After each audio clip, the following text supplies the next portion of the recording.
Okay, perfect. So, hi Sakshi. Looks like the video is recording, and thank you so much for being a part of my this journey, whatever I'm trying to do. And I really appreciate you being on the call.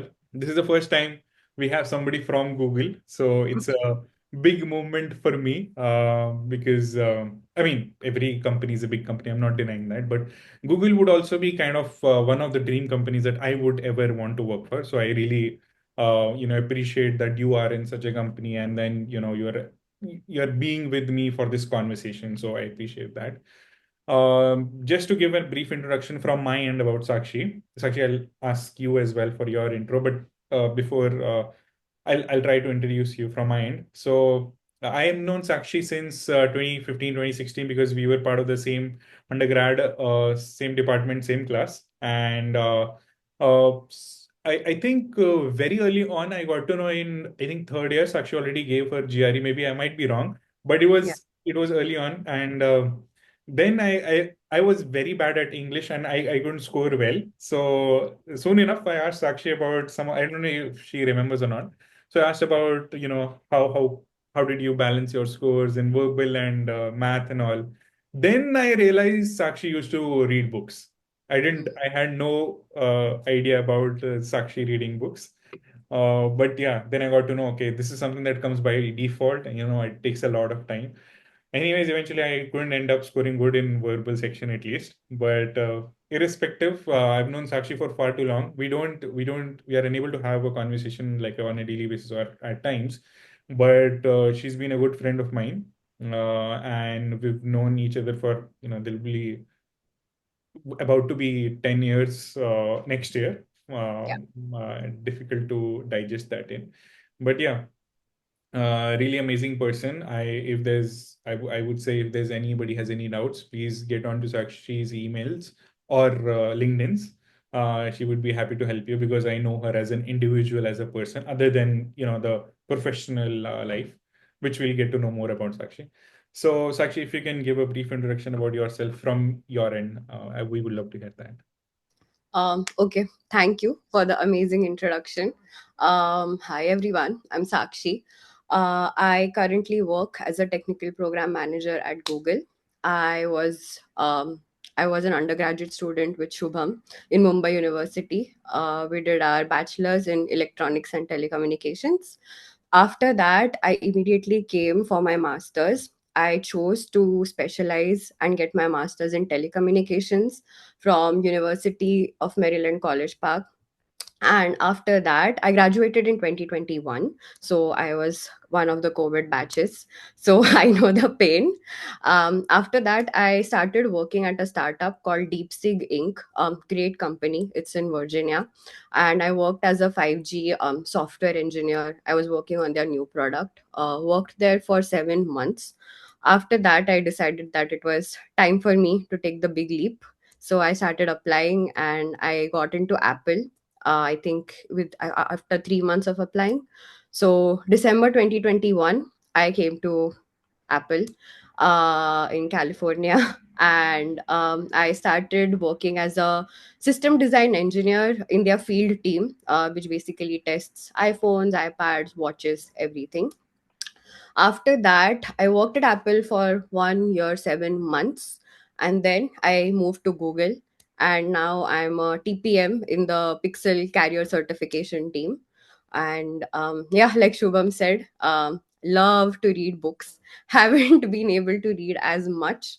Apart from work, I really enjoy sports these days, which I never thought I will. But I new aspect of my personality. I really enjoy playing badminton. I also really love working out. I think it's like a midlife crisis for all of us now. We are either becoming plant parent, dog parents, or working out. So I love working out. And yeah, that's a lot about me, I guess. Yeah, that's perfect, Sakshi. I think you're one of those who has worked in two of the big tech companies, Apple and Google. So I'll try to squeeze both of them into one. I don't know how difficult or easy would it be, but we'll try if there's possibility of having, like a summary interview rounds, how it was in Apple and Google both. Yeah. But before I get into those kind of details, In terms of reality check, I just wanted to understand. We'll start with your internship journey, which is the first step for, I would say, everybody. So I wanted to understand what was the timeline, because it was uh, still during COVID, right? If I'm not mistaken. So how was it applying during that time during COVID? And in terms of if in case you would remember, like how many, like the bulk of application you were able to do, and what was your approach, and how did you kind of finally land your internship? Just in a quick summary way. Okay. So, okay, this was the very first reality check after COVID. Started applying for internships. COVID started when my second semester started. So I remember in March, I was supposed to go give a test for college. I was very happy that it was cancelled, not knowing that it was COVID-19 and what was about to happen to the world. So that's very funny. I was like wishing for college to be cancelled. Never went to college after that, in person. That was the last day. So around March, April, actually around January, most people started applying. And for telecom, for our batch, most of my seniors, they used to go apply for Samsung, Qualcomm, and Qualcomm was supposed to be like, what do they call it? They used to take majority of people from our batches. So all the internship round started, people started applying way back, I think in first semester, but then I think January, February was the time I started applying.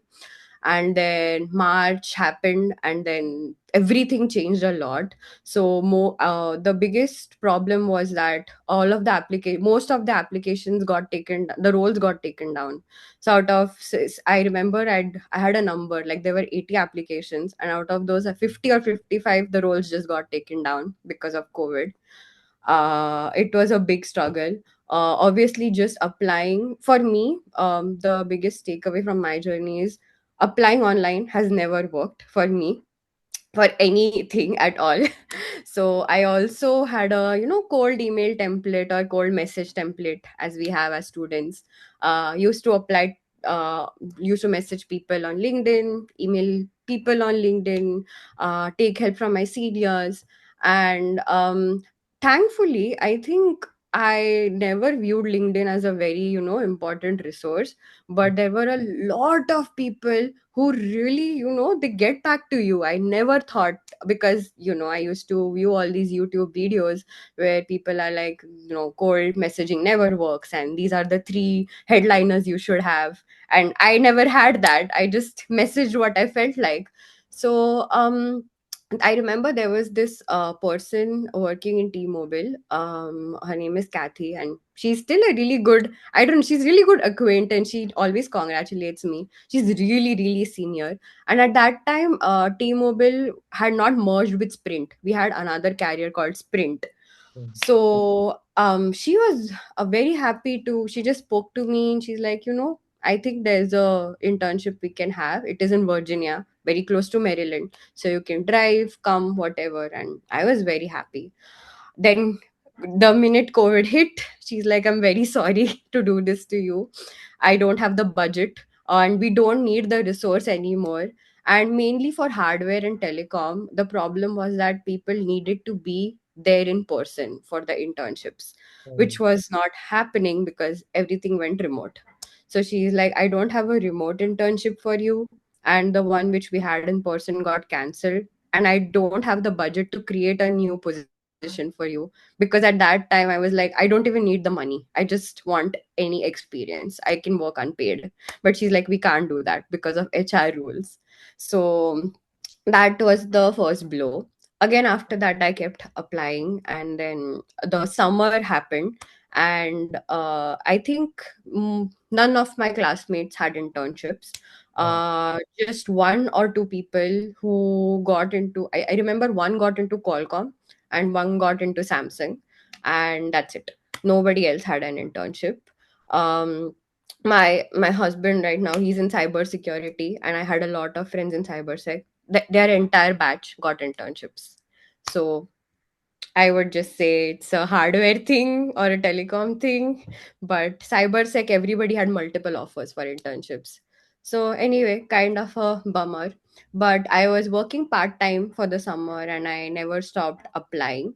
And at that time, I understood that the conventional route for big companies was not going to work for internships. So then I just started Googling startups for telecommunications, because at the end of the day, my goal has always been to learn. So there is this startup or a company called Parallel Wireless. I came across them on LinkedIn and I messaged the CEO. I sent him my resume and I told him like, hey, I would like to work for you. And then he arranged for an interview. And I was very happy. The interview went great, and they said that they wanted me to come to Boston. And this was not in the summer, this was for a co-op. Okay. And thankfully, since everything went remote, Maryland started allowing co-ops in other states because we weren't going to college in person. Yeah. So for me, in a lot of ways, COVID was a blessing also, because I wouldn't have been able to do any co-op otherwise. So anyway, so we had 20 hours of co-op and they said you can come to Boston, stay there and work just one. And I also had an offer from another startup. Actually, it's not a startup, it's a patenting company called InterDigital. They do similar work to Qualcomm but on a lower scale. So research and development for wireless. And they gave me an offer too, and I took up Parallel Wireless because I liked the current work they were doing more than patenting. And they were also flying me out to Boston, thought it was a good opportunity. One day before the internship was supposed to start, the HR calls me and says we have to cancel the position.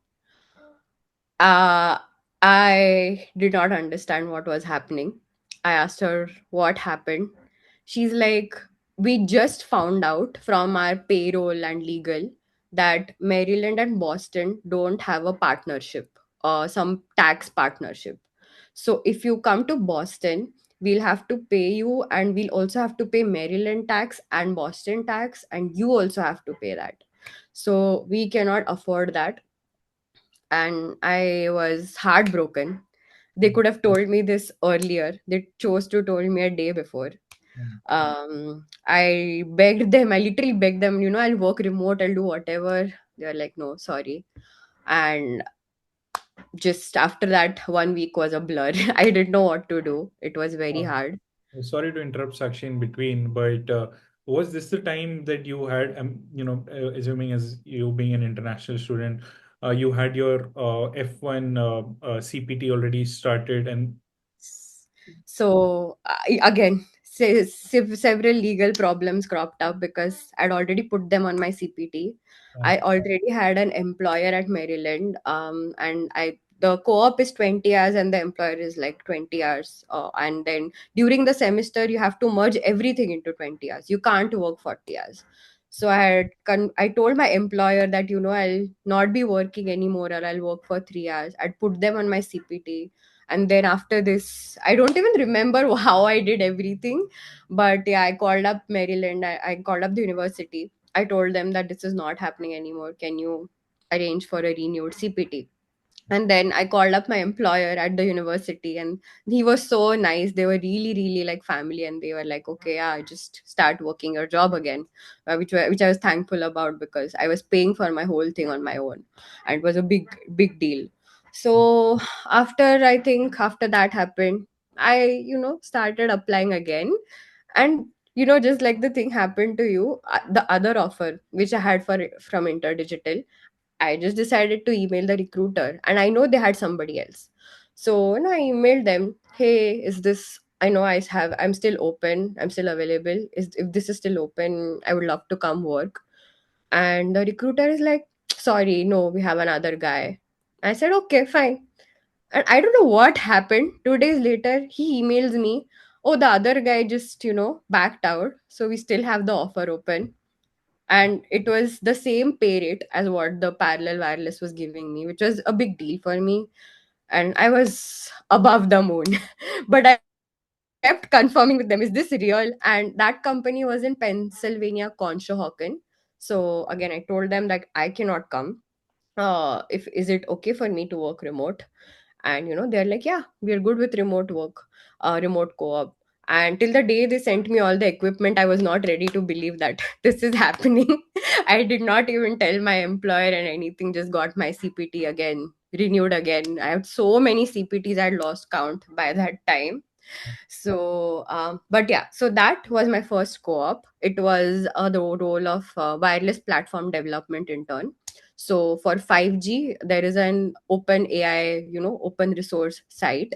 And I was researching how we can set up, core networks, base station networks, everything remotely, that sort of a thing. So it was more of a research position. Loved it, loved working at InterDigital. I think I had a lot of fun because they let me do what I wanted to. I also ended up researching a lot about AI, on how we can use it on open resource. Wrote my scholarly paper for university based on my co-op project. Wow. So, and the co-op went on for like 7-8 months till I graduated. Wow. So I think, yeah, like I said, universe works in mysterious ways. Wow. So yeah, that was it about the internship. No, that's just to make it clear to everybody, I had never heard of this story. So it's amusing to me as it is to everybody. That's really interesting to hear about. Sakshi, if you don't mind asking, like if you don't mind me asking that during the time while you had to remove the old company from your CPT and you were still kind of looking for a job and just for a minute or so, if we can get back for that zone for a minute, how did you cope up and what was your initial thoughts? And I just want to hear like I I I hope that nobody gets into that kind of a situation, but I just want to hear from a perspective like what can they do if they have to move out of that situation? Yeah. Yeah, first day, got the call, started bawling my eyes out. Whatever hardships we face, we never tell our parents. But that day I called my mom and I cried a lot because I did not know what to do. My roommate was so scared. She's like, what's happening to you? So I think for one whole day I cried straight up. It was like dead and don't know what to do. Then of course, since you are in a strange country where again everything matters, money matters, time matters, I had classes. So the first thing I knew, I was actually very scared what would happen to the CPT. So like in the middle of crying, I just emailed the university like, what do I do? This is what happened. But since it was COVID, I think that is the thing about America. Everybody's really considerate. Yeah. And because it was COVID, and they understood. I told them, they backed out. I don't know what to do. So they're like, it's fine, we'll just like, you haven't lost any days. The good thing is they told you before you started working, Oh, so we can just justify it, and you haven't lost any days. We know that you haven't started working. We'll just they cancelled, they sent me a CPT with the cancelled thing, parallel wireless cancelled, and just like my whatever university employer was there. And another thing, I was worried that how do I get my job back. I yeah. was earning pretty well, and I was like, I want it back. I cannot burden my parents again. So again, just pure goodness of the heart, I was working at a African American cultural center at Okay. Maryland. And the director who I worked for as an assistant, he was like a father figure. So he just said, yeah, Sakshi, don't worry about it, just come back. It's fine, we haven't hired anybody else luckily in your place, so just come back. Again, I was really really thankful.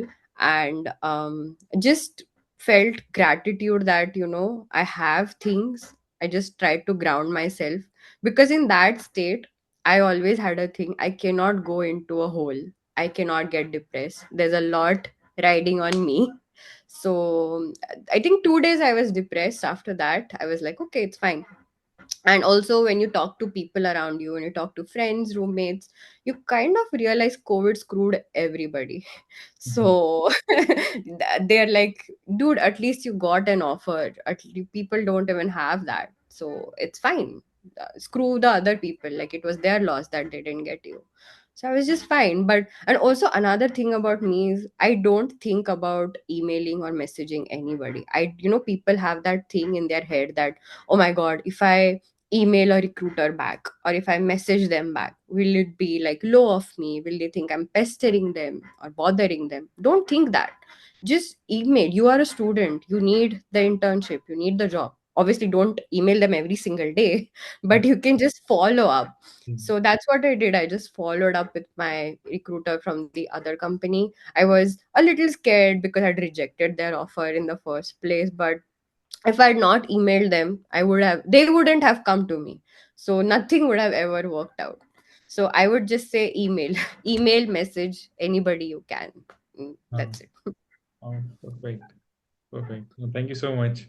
Now, we're gonna get on the full-time jobs. You've done a lot, so I think based on time, uh, I'll try to want to hear more about the interview process specifically, how it Yes. was. I would love to hear personally for Apple, for Google, and the startup that you worked in, DeepSig Mm. Incorporation initially. So if you can help me, it's going to be a lot for you. I understand, but if you can Yes. help me give all those quick blurbs, at least in terms of how many rounds were there, and uh, what was the process more about in terms of the interview? Like when I say the process, was it like a group round or like a one by one interview for all the five scenarios that you had with them? Yeah. And we can get back from there, and we can talk later. Okay. Yeah. So also, I've also interviewed with several other companies, so that also might just pop up in between, just to give a good idea. And towards my mindset, I don't mean to be demeaning towards any company or any role, just what I felt as a personal preference. So while my co-op was working out fine, and I had some sort of project to put on my resume, which was wireless related because it was a big deal to me. I was looking for roles, applying for roles, and then we graduated in May. I graduated in May 2021. So I obviously started applying like almost in the fall, as soon as the last semester started, but didn't apply very very seriously. Just was getting through things. And again, for Maryland, since it has a really good telecommunications course, Qualcomm always comes, picks up people from there. It's a, everybody, it's like how we had Accenture and Infosys for Like, West. sorry to interrupt. Like it comes on campus. No, like not on campus, but the recruiters know that you are from Maryland College Park.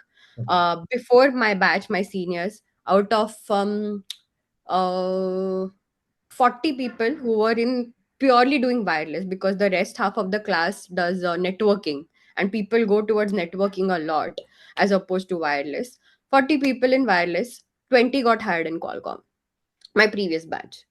So had seniors over there, and just recruiters and everything, you just you apply. So started getting calls, and I remember my very first big interview was with Qualcomm. Oh, It was for a systems integration engineering role. And I was very prepared because so far I'd interviewed with startups and everything for my internship.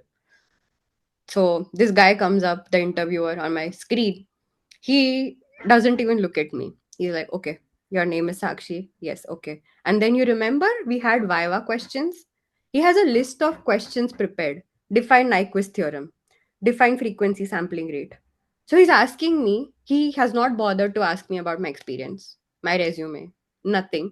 He's not looking at me. He's just asking me formulas.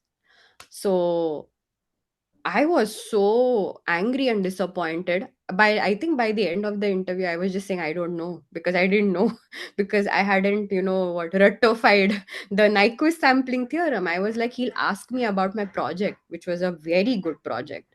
mm. So it was a really hands-on AI experience for 5G core, which nobody was doing at that time. So I just ended the interview. He ended the interview in 30 minutes. I knew I was going to get a rejection. But just So sorry to interrupt, Sakshi, again, yeah. but just for my clarification purpose, uh, usually the interview is always about, your profile, your background, your projects, or your old company, if somebody has experience on. So was this also a first time for you as well to have that kind of interview where, oh, okay, okay, I just, Yeah. this is not something telecom or wireless specific, right? This is okay, perfect. Because I think it's very interview specific, but I was shocked. So after that, I also still kept applying, and again, I got like a couple interviews from Apple. I got a couple more interviews from Qualcomm. I think that was about it. From Apple, I'll tell you the problem with Apple. They kept matching me to roles which required software engineering. So I remember getting into an interview with the director of cellular development, and he's asking me C++ coding. And I'm like, sir, I don't know C++. He's like, why did you apply for this role? And I'm like, I did not. They have a sourcing team, like, right? They Okay, get your resume, okay, and then the sourcing recruiter matches you to certain roles. okay. And at that time, if you get a call from Apple, you don't say no, you go to the interview. So I went to the interview, and luckily the director guy, he's Indian, he's very nice. That interview ended in 10 minutes. It was a big embarrassment for me, but I mean, for more for the recruiter. But he still, like, he wrote down my name, he wrote down the roles I was interested for, and he said, I'll put your resume to other people where it might be more suitable. And I'm like, sir, I know 5G, I know protocols, I know everything about 5G, 4G, everything. I don't know coding, I'm sorry. He's like, it's fine, it's just a mistake. Another interview for Apple. Oh, sorry, go ahead, you have a So question. sorry to interrupt again, Sakshi. I know it's just that I'm getting too many questions while we speak or while Yeah. I learn about you. More, if you can give me a quick understanding of the sourcing team that you mentioned. I personally haven't heard of this before. So, one on that. And the second, this question is specific to your interview with the Apple. So, now that you had an interview with Apple, did you feel like, uh, should I just say something like why did you, I just want to understand, and should people follow the same process? Like, why did you clearly say that, so my idea would be I'll try to always, say some, just we talked about just why work question, we always try to answer something that might help some way or the other. And 90% of the time it fails, I understand. But maybe, 5-10% of, it clicks or something like that. So just one on the sourcing piece, and then just a second on like why did you be like so real about yours? Yeah. Okay, sourcing team. So, I think many of the FAANG companies I know, they have recruiters which are specific to the teams, as we know, like Google, Apple, they'll have one recruiter for each team. And then there are certain recruiters which are sourcing recruiters. So what they do is, the, and they are also divided, like it's early graduate, so they'll source for students from early careers colleges. There are mid career sources, whatever. So for students, they, if you ever apply to Apple or any other company, they will have your resume on their portal. That's why I always tell people, never think you're beneath applying for any company. Apply for all companies. They will hold on to your resume. And then if you keep like pinging, they also have sourcing recruiters on their what do you call it, LinkedIn headline. So if you just send them their resume, they will try to match you for multiple roles within the area. So the recruiter I spoke to was a wireless sourcing recruiter. There are recruiters for product management, software engineering. All these are separate areas. So the problem with this is that they do not have the technical understanding of what you know. So a specialized recruiter or a team recruiter has a clear understanding of what the team is looking for, what the candidate should have in the resume. Sourcing recruiters do not. So that's why for me, I got 2 or 3 times I got interviewed at Apple for software development roles, which were in the cellular field.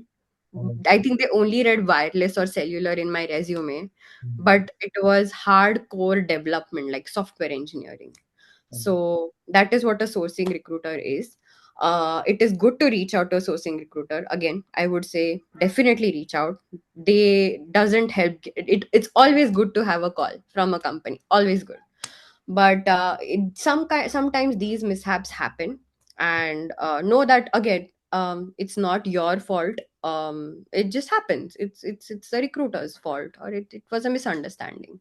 So that also leads me to my second question, that first, I was not embarrassed that I did not know something. It was not my area of specialty. Second, he actually started with very hardcore C++ questions, which I could not even bluff about, to be very honest. But also, I had friends, I had colleagues, I had seniors who had bluffed in interviews, who had used techniques which we struggle, which we used to use in viva, college viva, like one line of something. But I've always felt that at the end of such interviews, nobody ends up respecting you, which I think is a big thing. If a company wants you, they are already viewing you as their employee. They already, like, certain interviewers, they want to view you as how you will be as a teammate, or as a as a employee, or how they'll have a boss employee relationship with you. So if you're bluffing, which is a big no, I would say, in the US industry. I have friends who have been caught bluffing, and the manager ended up telling them that, hey, I know what you're doing, just don't do it the next time. It's fine if you, and they still got a call back, by the way.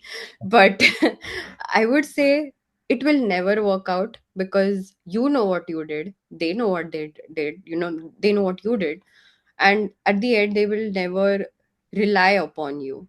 So at that time, I think the only reason that he also bothered to write down about my interests was that I did not waste his time, which was again a big thing for me. He's a director, he has given you 30 minutes. I don't want to waste his time bluffing. I told him within 5 minutes, I'm very sorry this happened to you.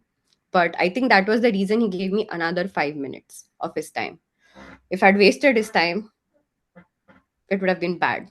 So I think, and I really, like you said, a lot of my friends were sitting in the hall waiting, what is happening, because, Correct. and they were just looking at me. They're like, what did you do?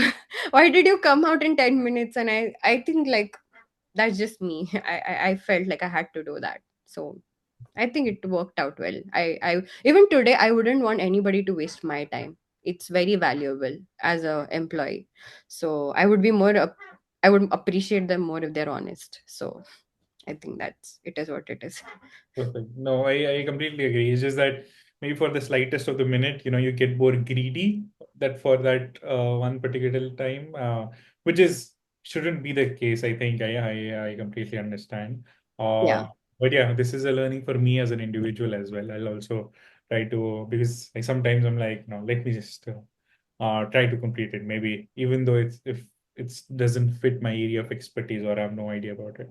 But yeah, that's a great insight. Perfect. Thanks. And now continuing back to the journey where we were. Uh, Uh, yes. yeah. So again, applied to all the big companies, got a call back from all these companies which we have spoken about. One thing I realized was that they I somehow felt like they were not interested in me as an individual. They were not interested in me or my work, which was very idealistic back then, because everybody wanted to become a modem engineer in Qualcomm. It was like the thing, like that's what graduates from telecom did. So after that, I actually stopped taking interviews from Qualcomm for a minute, because it was getting very Qualcomm is, for anybody applying to Qualcomm, know that they're very technical, which is good for them. But for them, the technicality is the biggest aspect. Like Amazon has the star method where they judge you, right? Like how you are as an employee. We'll talk about that. Google has a method about how googly you are, or how you are as a cultural fit, in addition to the technical thing. Qualcomm is super technical, at least for telecom. You need to know every formula there is. You need to know every definition there is. And a lot of the teams, they are just hardcore into the protocols and stuff. So Again, a lot of the Qualcomm interviews did not work out for me because I was not feeling it too. And then I just, one fine day Googled 5G startups because I'm like, why not? So then in March of 2021, I got a call from DeepSig. It was a startup in Arlington City in Virginia, which is a great city, by the way, to live and work in. So I went to their office. I had a call with a guy who was supposed to be my manager. I had a call with the recruiter, and I was getting a really good feeling because it was the first time where a guy had actually spoken to me like a natural. It was a natural conversation like we're having now. It was not like define this, define that. He actually was interested in what work I did. How, and through that he got to know how much I know about 5G, handover, call flows, whatever, which was fine. After that, they called me and they are like, hey, the team wants to talk to you, so come to the office. And that was another big plus for me. Like, it was COVID, I was not going anywhere. So to go to an office was a big deal for me, and to interview in front of a panel. So that was my first panel interview, where 8 people sat in a meeting room, wanting to know about me. So I went there, introduced myself. They asked me basic questions. Each one of them had a printed resume in their hand, my resume. They asked me questions. Then they gave me a marker. They told me to go to the whiteboard and explain to them like how I would explain to a 5-year-old what 5G call flow is. So because they are like, our company has a lot of software engineers, but 5G is a new field for us. So, and since this is a startup, you'll basically be leading the whole thing project, because in startups you wear multiple hats, right? And the CEO and CFO had knowledge. They were also there in the interview and they had a good knowledge of 5G. My manager had a good knowledge of 5G, but the rest of them didn't. So they're like, we want to equally evaluate how you'll be as a team member, but also your knowledge. So I was like, okay, not nervous at all, but super nervous. I took the marker. I tried my best to explain the 5G call flow. I had studied that, I knew about it. And I'm pretty sure I bluffed, like, or I made a mistake here and there. But I think they stopped me midway. They didn't let me like go on for like half an hour. They stopped me in 10 minutes. Like you said, when a person knows, they know. They stopped me in 10 minutes. They asked me some more things, like, would you, we want you to come every day to the office. Is that fine? I'm like, yeah, that's fine for me. They showed me their labs, which was big. They were trying to sell their company to me. So they showed me their labs. They introduced me to everybody. They had like a beer bar over there where everybody had like a happy hour. I'm like, oh my god. And after that, while I was going home, my friends picked me up and I was going home. I got a call from my recruiter saying, they loved you. The CEO wants to talk to you for like the final negotiation steps. I'm like, I have to negotiate with the CEO. She's like, yeah. So I was like, okay, that's fine. And then within 2 days, I spoke to the CEO and they gave me a really generous offer. I was ready to negotiate, but it was a very good offer from what I was expecting. So I was like, okay, yeah, fine. And in March of 2021, I had an offer. And after that, almost every single person, classmate, friend I knew was telling me, why the hell are you not interviewing for Qualcomm? Why are you not interviewing for Apple? Why are you not interviewing for any other company in California, Seattle, anywhere else? I'm like, I really want to work here. I loved their company. I loved the job. I want to give it a chance. So a lot of people thought I was complacent. Even one of my professors said, like, don't you think you should like try for more? And I'm like, I think this will be good. We'll see. So that's it. Had my first full time job.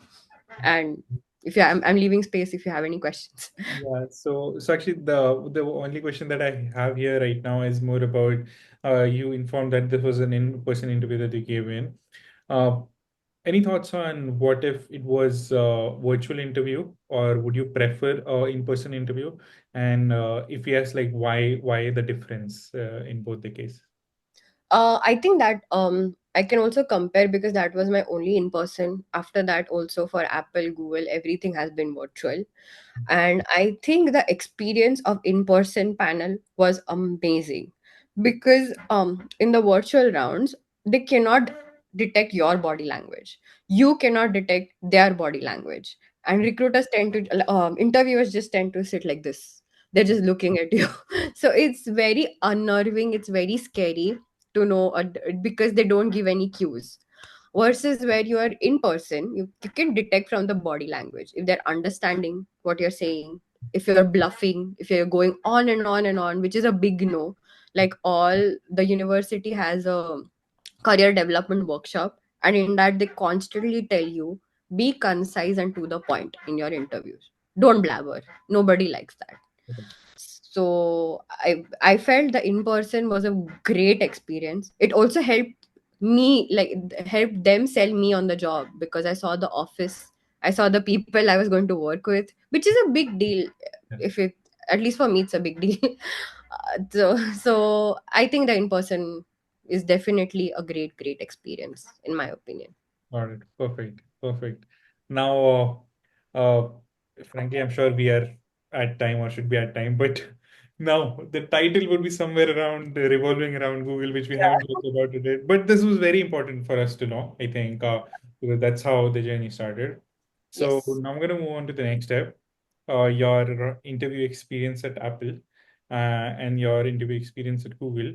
But Hmm. before that, if you might be aware of, or if you would still know or remember some kind of numbers that how many applications that you did to reach that level or to get that interview, and then about the description of the interview. Great. And I'll give a, since we're talking a lot, I'll also make this as a checkpoint to give like a number for all my applications. Um, so for the first full-time job, I had done more than 250 applications. Got call back from say 10 or 15. Out of that, five or six materialized interviews. I think three or four at Qualcomm, three to five at Apple, which I wouldn't consider because so I think those were the only companies I interviewed at. And also, I interviewed at two or three more wireless companies. There's a company called Viavi. There's another in Maryland. So all these were startups. So I interviewed at them, and yeah, so 250, and then only like a few matted out. Also because it was peak COVID, first COVID batch. So Yeah. I would say I'm pretty grateful to at least God like get so many calls.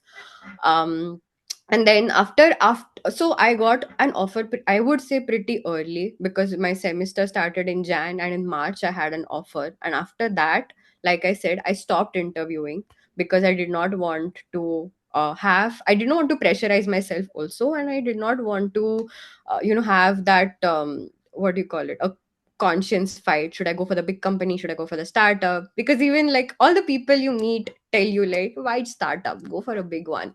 So Sorry to interrupt, but I'll have that question later on to you. yeah. So even my parents, they're like, don't you want to like do for a bigger one? I'm like, no, I want to try this out. So yeah, so I stopped in March. Otherwise, I bet I would have had more applications. Then when I decided to take the next leap, I remember around say I started working at DeepSig in June, and in October or November I decided that I think like I'm getting too complacent over here, and there's a not a lot to learn from other aspects. Yes, how to talk to stakeholders, how to talk to other third party vendors who are doing the work for you, how to get the work done is what I'm learning. But I'm not learning something related to wireless, which I got a master's in. And I I think some very senior person had told me on LinkedIn that, when you start your career, that's the only time you will get to, apply what you've learned. And if you don't choose a relevant field or a relevant job, you're going to forget everything. All the 5G protocols will be gone. You wouldn't remember. So I was feeling like I was getting too complacent at this job. If I don't leave, I'll never leave. This will be it. It was too comfortable, too good a life. So October, and again, you will be a little surprised. I think I just did like 5 or 6 applications. Uh, Applied to Samsung in Texas, Samsung Electronics America in Texas for their cellular modem system test role. Got a call back.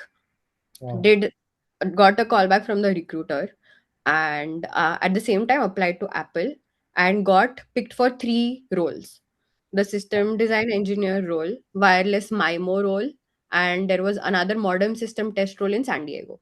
So 3 roles, and spoke to all three managers. Now, so I'll also give an in-depth about the Samsung interview. Again, no like besmirching any company, just my experience. Uh Purely role based. Okay. So the recruiter called me and set me up with the manager. The interview was very, very, very rushed. Felt like they just wanted somebody. Again, Maryland is a very popular school. I already had 2 classmates working in that team. So I called them up and they told me it's bad, do not come here. They were working from 6 a.m. in the morning to 11 or 2 p.m., 11 p.m. to 2 a.m. at night, because they worked in Korea time, and here the team was really short staffed. They needed more people, and it was a really hectic life. And more than that, it was just like, the thing I did not want to go in just like some systems role where you do same thing every day. Correct. So it was a very hard decision, because again, at that time, my roommate is like, "Are you going to leave?" My parents are like, "What's happening?" I was also flying to India, and so many things were happening at the same time. And they gave me an offer also. Like, the recruiter is like, "This is the offer, take it, come to Texas." And my father, I remember my father saying, "Samsung is a big name, beta, you should try." I'm like, "Yeah, baba." And then Apple was also happening, so I had a little hope. And I think, so another insight into Apple's interviews: if you're interviewing for 3 roles at the same time, and if one of the team is moving forward faster, the others will stop. The thing with Apple is that do not let you choose. They believe that you have to reject one role, and then the other continue interviewing with the other teams, and then if they select you, you get in, so you Correct. don't get to pick. Sorry to interrupt, but what if, unfortunately, the one that I'm getting ahead with and it doesn't work out? Done with all of those. So very, again, like a it feels like a very big confusion. And again, the field team at Apple, they moved very, very quickly, again, because I think they wanted someone. And I was really, really in love with the wireless MIMO team, because it was like a research team, and I liked the description. But I kept the manager just told me, "Hey, we have a intimation that the other team is working faster, they want you, so we cannot continue, we're pausing." And the team in San Diego did the same thing. I spoke with the manager, he loved me, and then he's like, "We're pausing." So and I was so confused with everything. So then I'll tell you about the Apple interviews. Samsung interview was very rushed. One round happened, very, very technical. Another round was going to happen, but before that only I got a recruiter call that you're selected, which is again a big red flag for me. That how are they even selecting me based on one interview, which was, in my opinion, very mediocre on my part, because I wasn't prepared. So that was a big red flag. That, in coalition with what my colleagues had told me, that it's a very hectic role, they need someone, I was like, nope, not happening. So Apple, 6 rounds. First you speak to the recruiter, then you speak to one hiring manager. I spoke to 2 hiring managers. Oh, uh, same rule. Same role, same team. 2 hiring managers who then became one of them became my manager. Yeah. So at Apple, in the field team, they have different managers for different subsection. One will do iPhone, one will do iPad, different. So I think they were just trying to match me. Two managers took my interview, very technical, completely based on basics, like if people in telecom, they might know like what is RF, link budget, all these things, definitions, but not like state the definition, like what do you know about it, how would you apply a link budget, what formula would you use if throughput is not good, what would happen, something. Mhm. That was Um, good. just to one more point, Sakshi, in between. So when Sakshi says that people in telecom, she means somebody who's done masters in telecom. Yeah. Did my bachelor in telecom. I don't know what RF is. Even I didn't know that until I did my master's. So I should specify for people who have you do their masters in electrical and wireless communication specialization, they would know. So the second hiring manager gave me a very good insight. He's like, you are answering the questions well, but there were two formulas I did not know. And he's like, I think you should know this for the interview. So I was like, okay. The minute the like call went, I started studying. The recruiter got back to me. He said, we are moving forward with the panel round. You'll have five interviews, 30 minutes each, with five different people. We can do them in one day, or we can, have it separately. I was working, so nobody at my work knows that I'm interviewing. So I was like, it's better if we separate it off. Also, if I need a break. But I think somehow it happened that, all of them happened in the same day. So Wow. I took one whole day off from work, and I remember from breakfast to lunch, all the interviews that happened. Only 15-minute break in between. Uh, every single person asked me technical questions. The last interview was again very the last person. I think they have. I know that every company has a template from which they judge you, a template of questions. Few people asked me like how would you apply things, which was good, like how would you apply certain formulas or certain things, and they helped me reach the conclusion, like okay, what would you do if this went bad, what would you do, but all technical. The last round was very like, oh, what do you know about satellite communication and all these things. I'm like, only from undergrad, which is not a lot.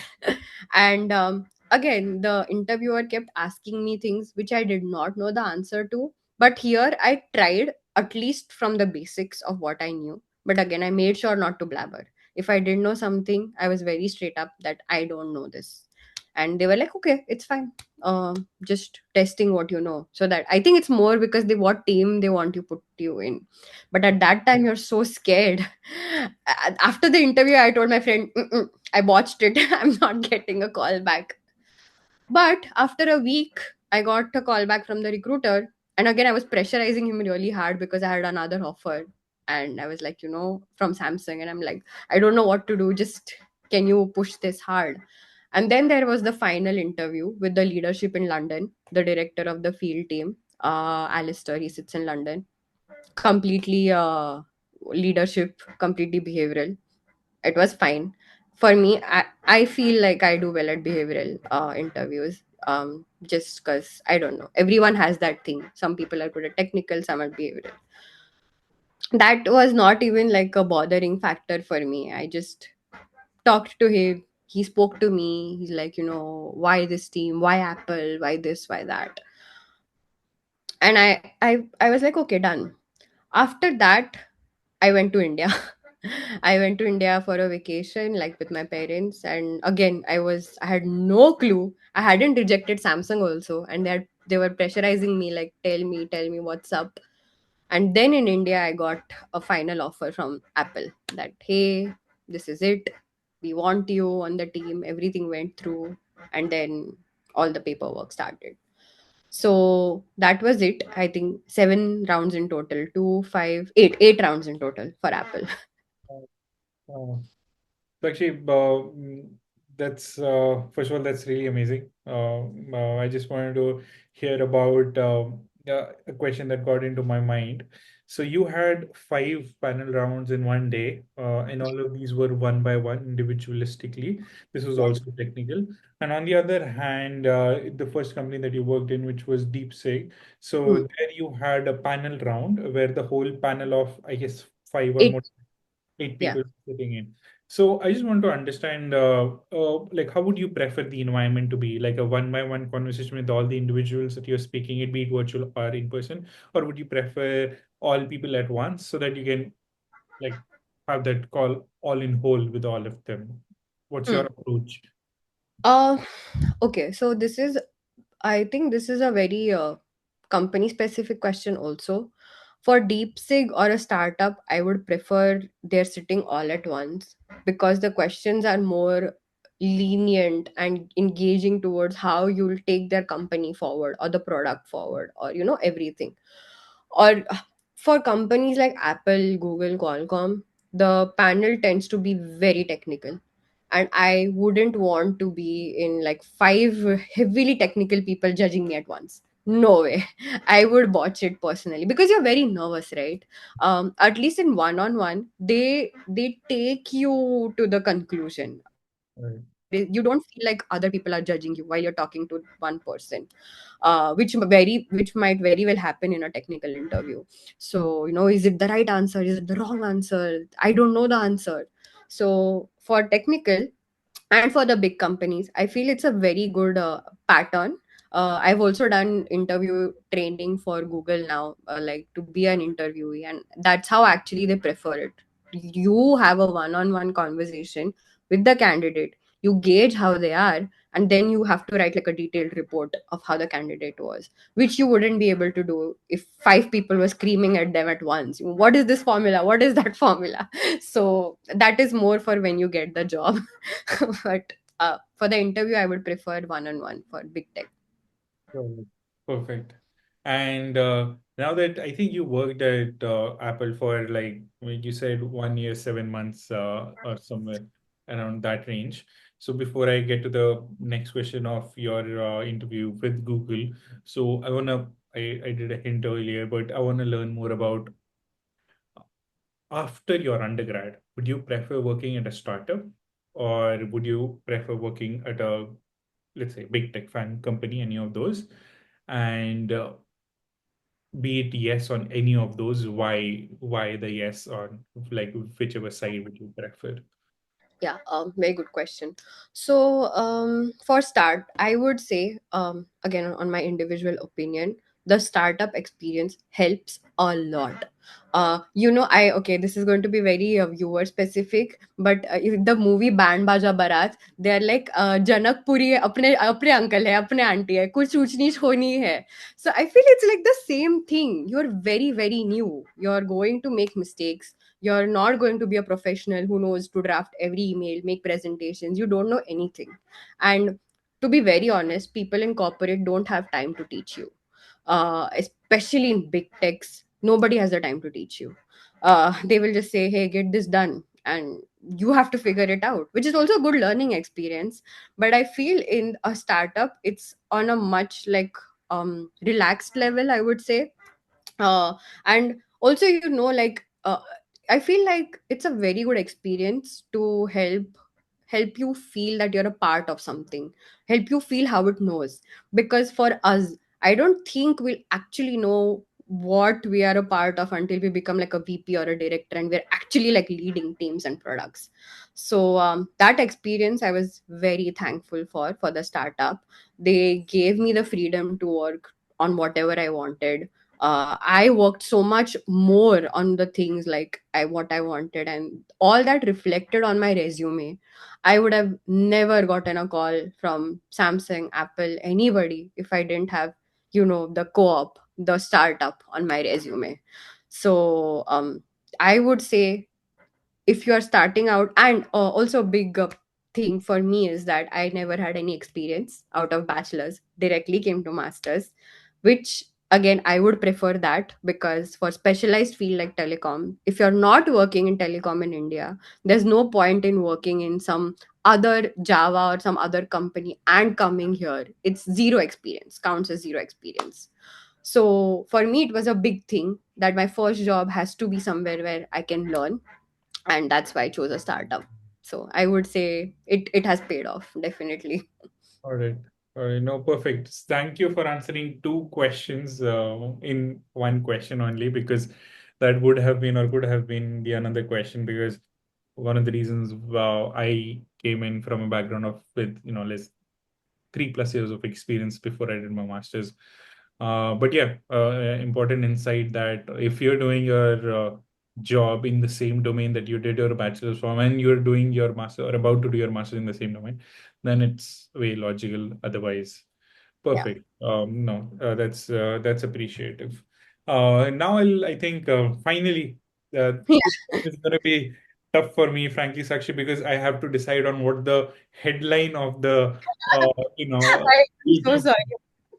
no, I mean it's I mean I'll ask ChatGPT frankly, but try to understand what can be there. But definitely this is not going to be as simple as that.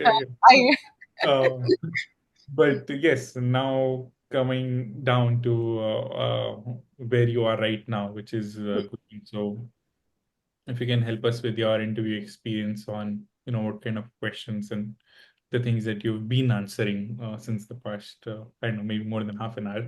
So if Yeah. you can help us with for Google as well, the same story. Yeah, okay.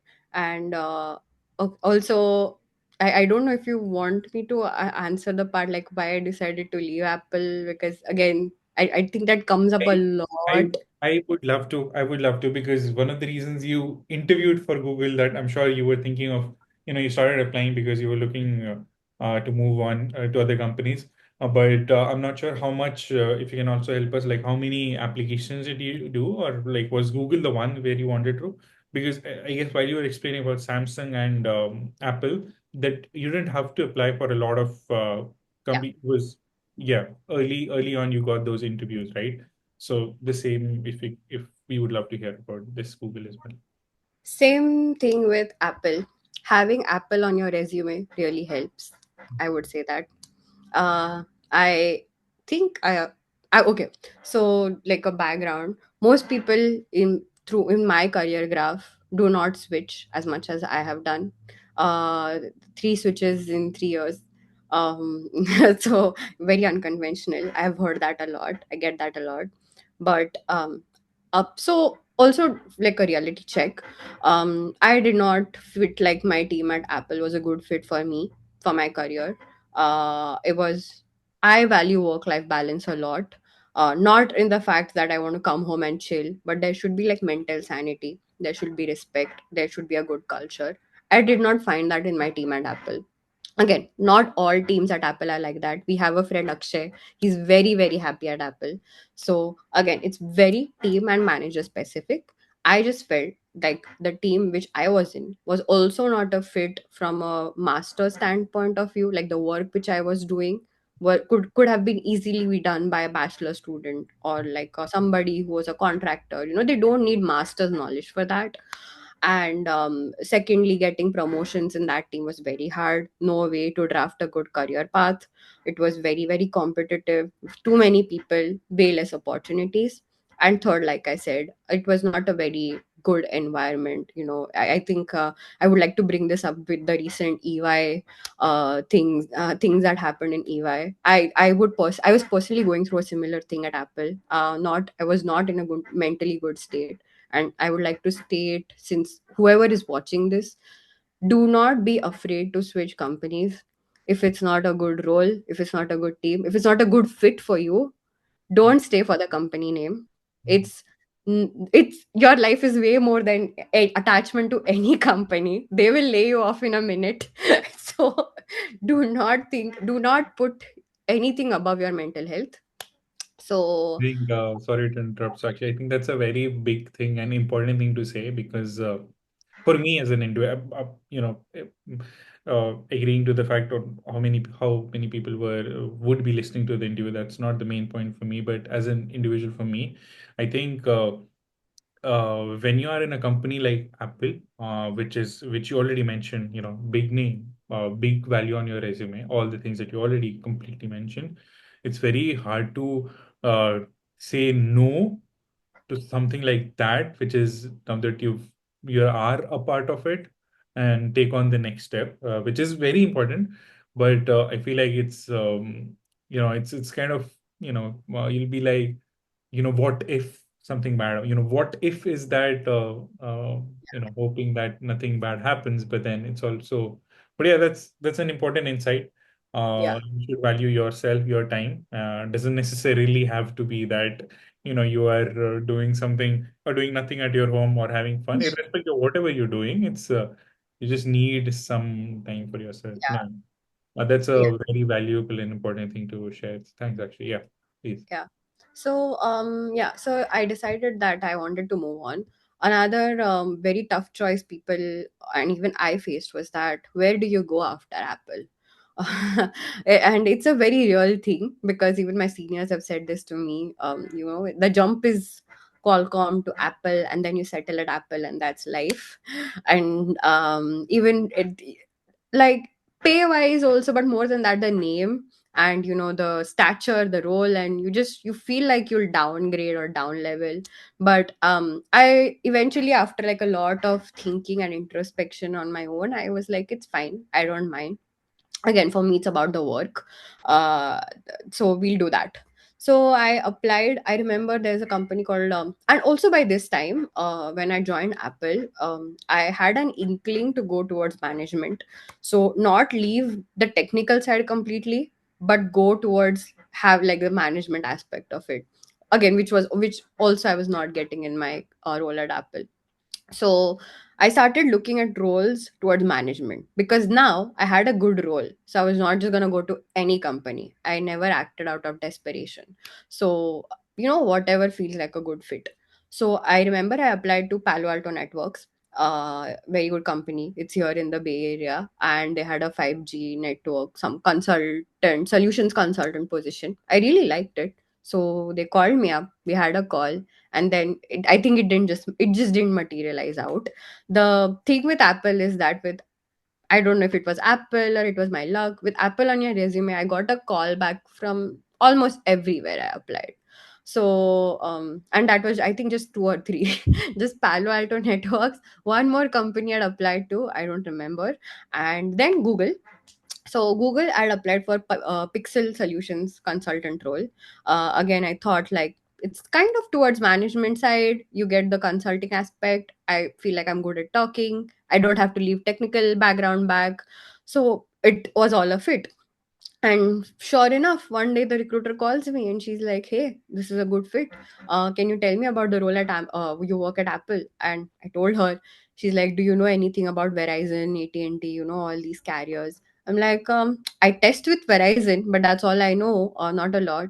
She's like, "This role is Pixel Solution Consultant is based in New Jersey." So you have to be here because it's in close. You'll also be like a consultant for Verizon through Google. So Verizon Lab is in Jersey.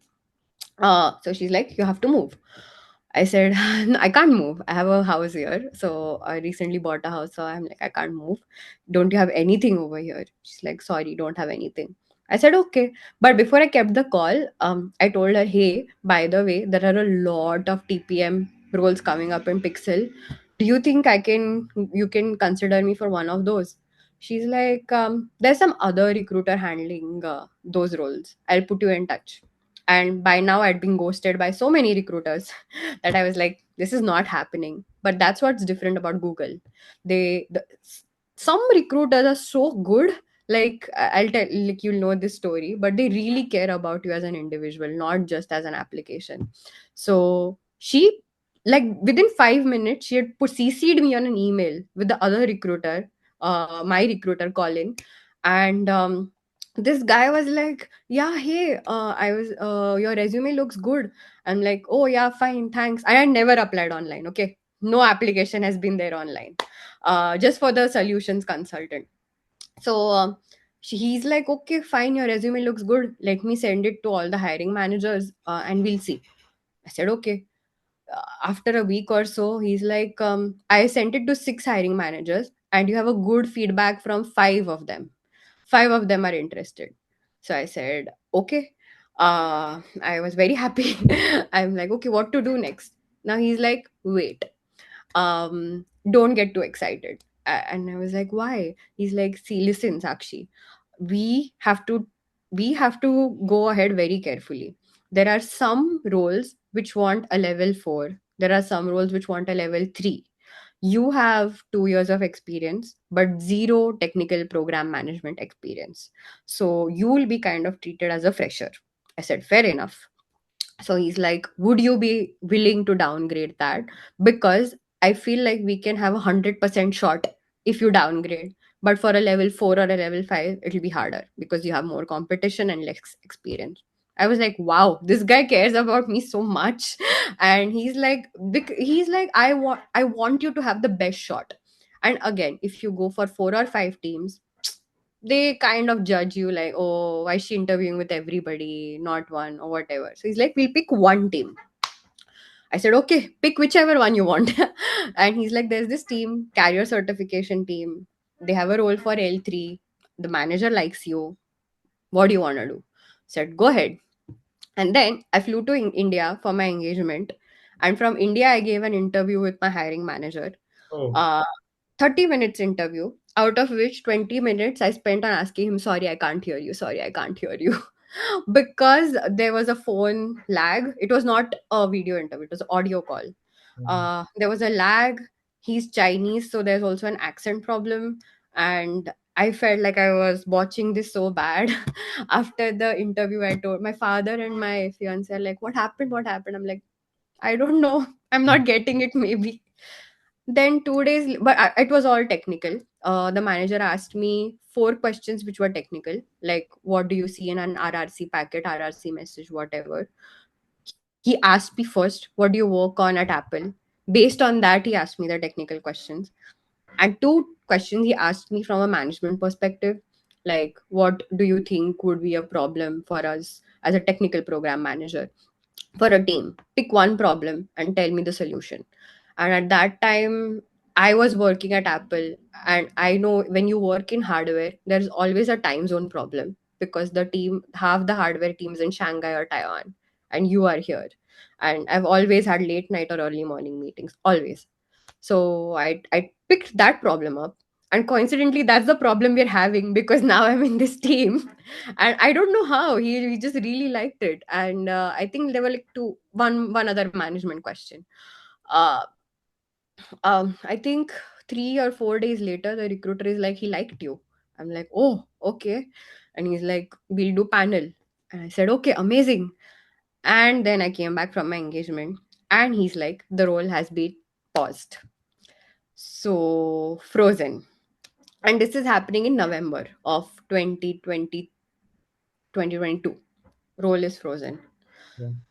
I said, okay. But I asked my recruiter, hey, what do you tell me on? And he's been honest with me. So I'm like, tell me, like, do you think this will come back or what? He's like, I don't know.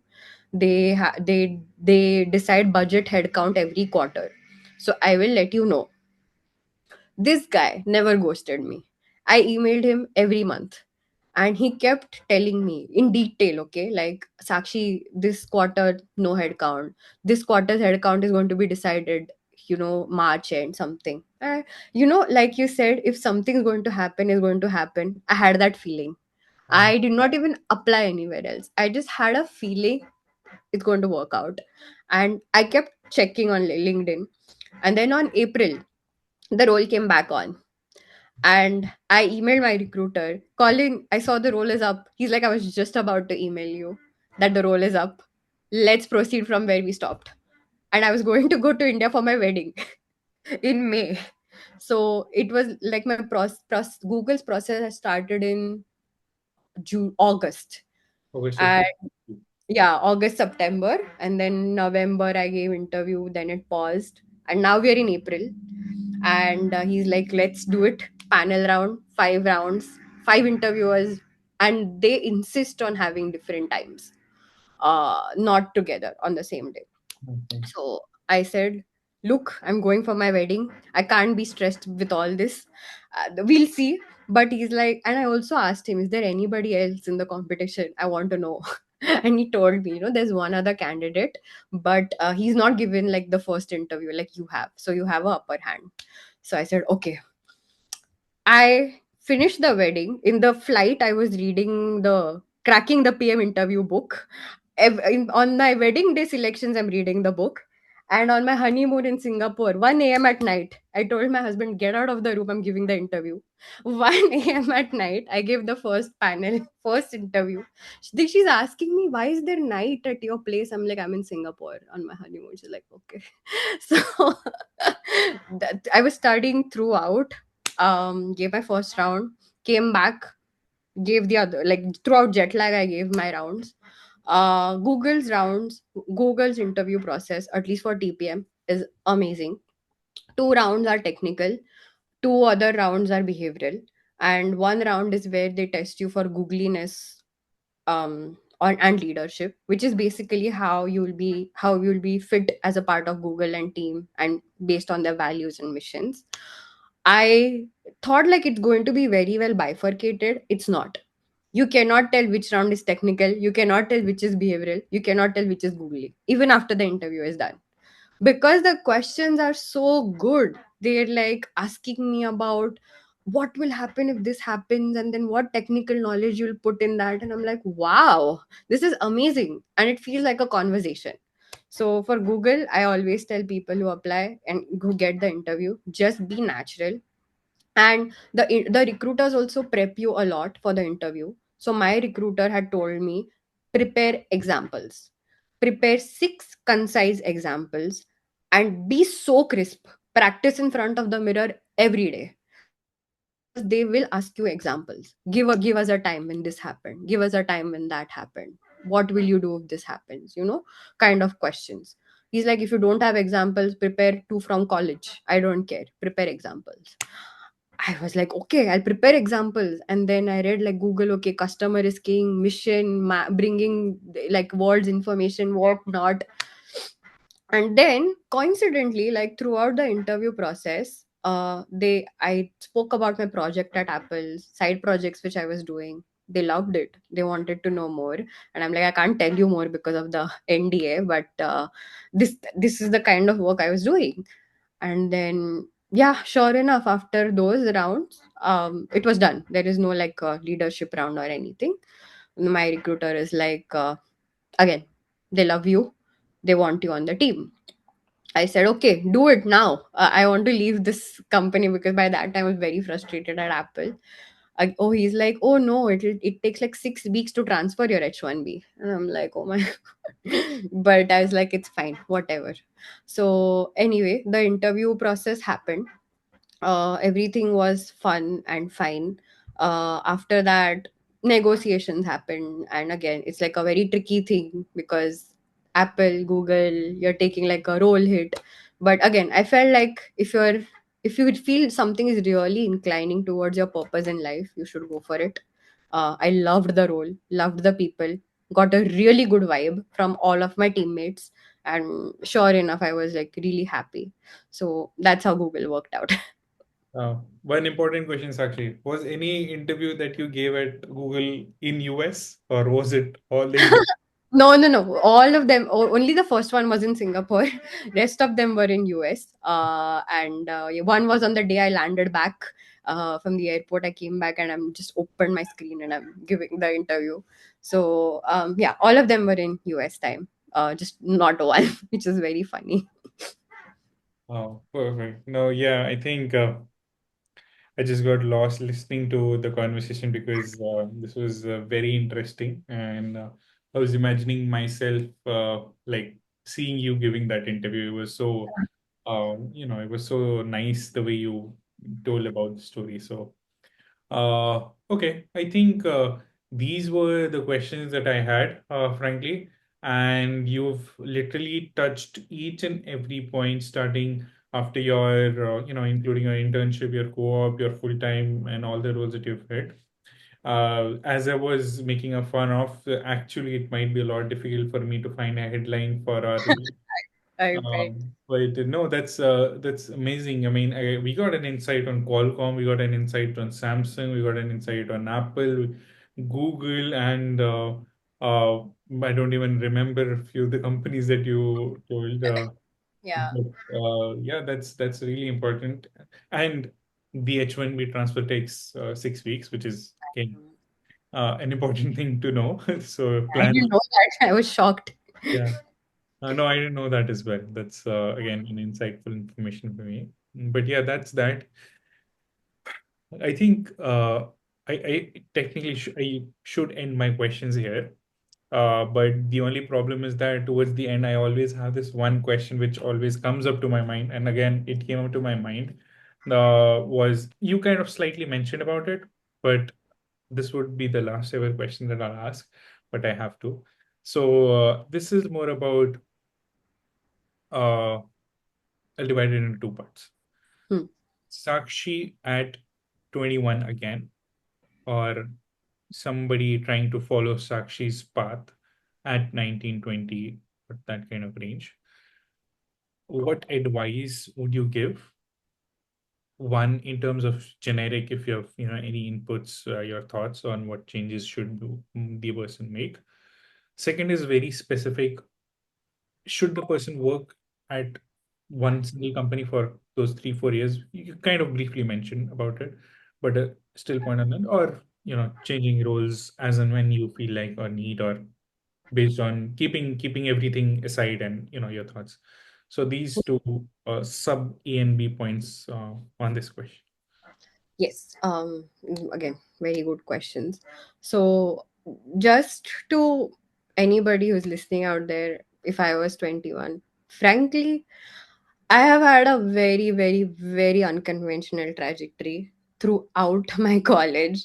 I don't know if Rubam remembers, but just like I feel like everything just matches up because when I started college in my first 2 years, I think I was in the bottom 10% of the class. I had no interest in engineering, no interest in GPA, just like struggling to get through. And then just I don't know. I just got inspired. We had a Intel IoT workshop, and I just got so inspired. Who knew?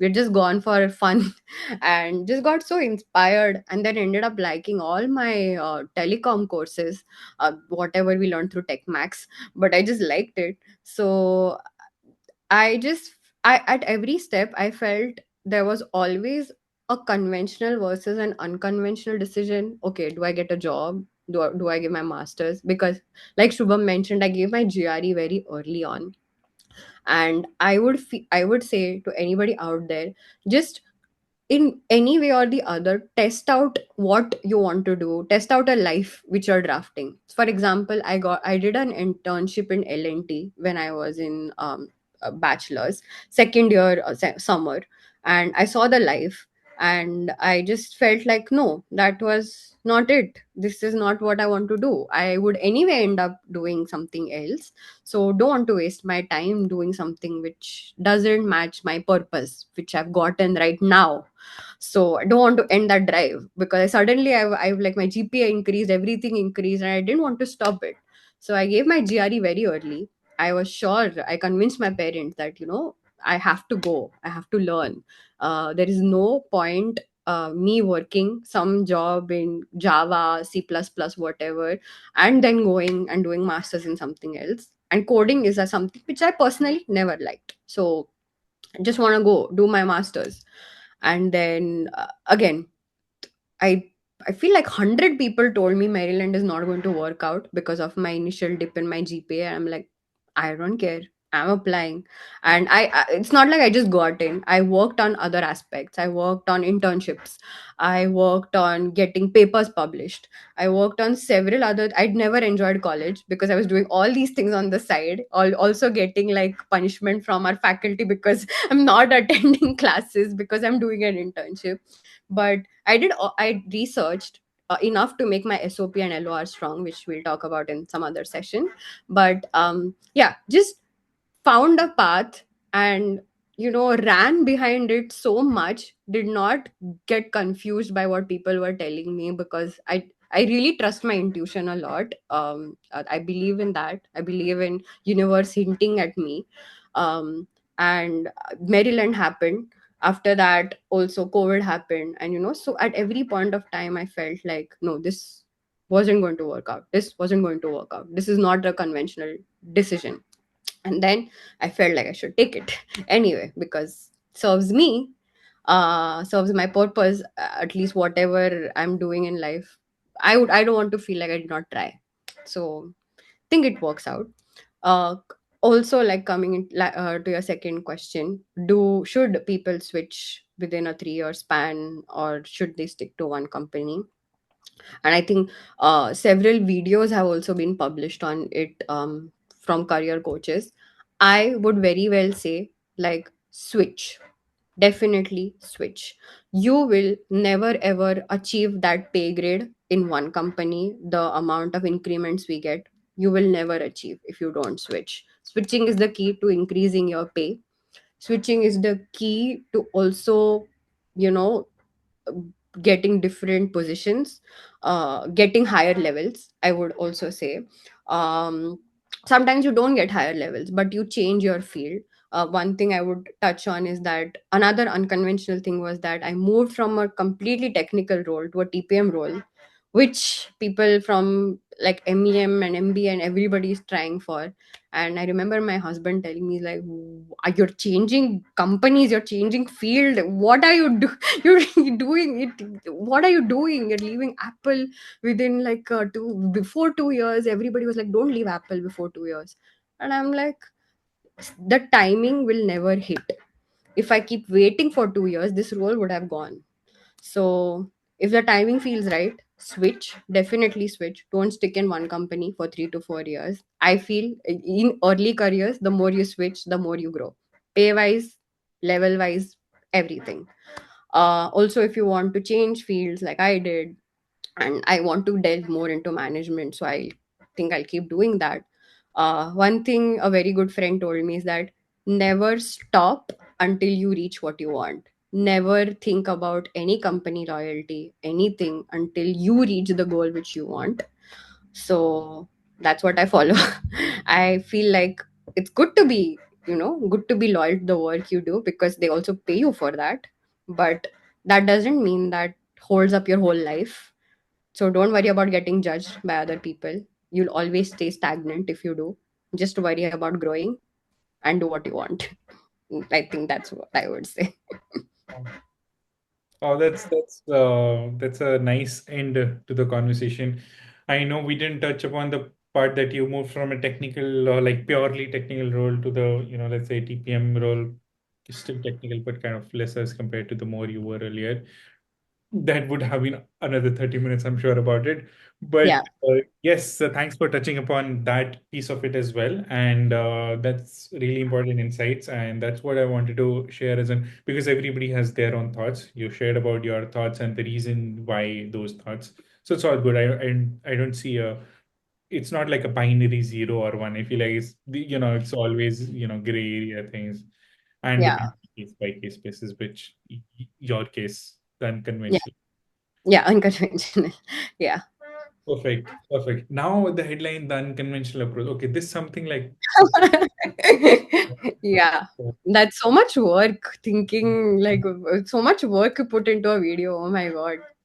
Perfect. No, thank you so much, Sakshi. It was great having a conversation with you.